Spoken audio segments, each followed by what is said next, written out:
নারী যাত্রী নিরাপত্তা, মলম পার্টি এবং টানা পার্টি, ছিনতাই, ডাকাতি আমরা বন্ধ করব।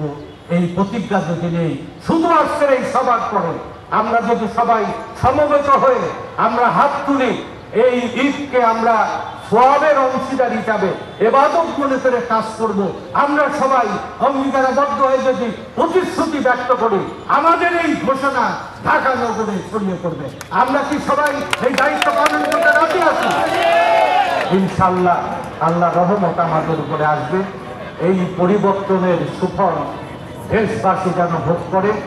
আমরা ঈদ যাত্রাকে নিরাপদ করার পরে ঈদ পরবর্তী বাংলাদেশে সকল মানুষের বাস উপযোগী একটা বাংলাদেশ গঠনের জন্য বাংলাদেশের সবচেয়ে জনবহুল সংগঠন পরিবহন সেক্টরের মালিক, শ্রমিক, পুলিশ, সাংবাদিক মিলে বাংলাদেশকে এক গুণগত পরিবর্তনের ধারায় আমরা যুগান্তকারী অবদান রাখবো।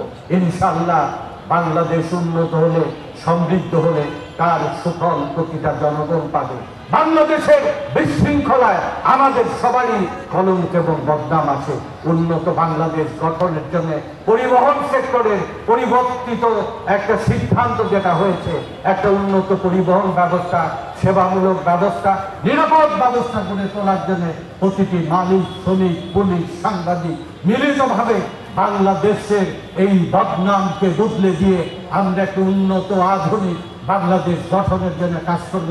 এই যে এই যাত্রাকে আমরা ইবাদত মনে করে আমরা একটা ব্যতিক্রম ঈদ যাত্রা উপহার দেওয়ার জন্য আমরা প্রতিজ্ঞা গ্রহণ করার প্রতিশ্রুতি জানিয়ে আপনাদের সবার জীবনে মঙ্গল সবার জীবনে সুফল হয়ে আসুক, আপনাদের সর্বাঙ্গীন মঙ্গল কামনা করে আমি আমার কথা শেষ করছি।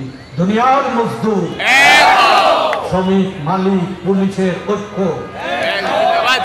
শ্রমিক, মালিক, পুলিশ, সাংবাদিকের জিন্দাবাদ, আমরা মিলিতভাবে বাংলাদেশকে আমরা বদলে দেব, উন্নত বাংলাদেশ ইনশাআল্লাহ গঠন করব। ধন্যবাদ। আসসালামু আলাইকুম।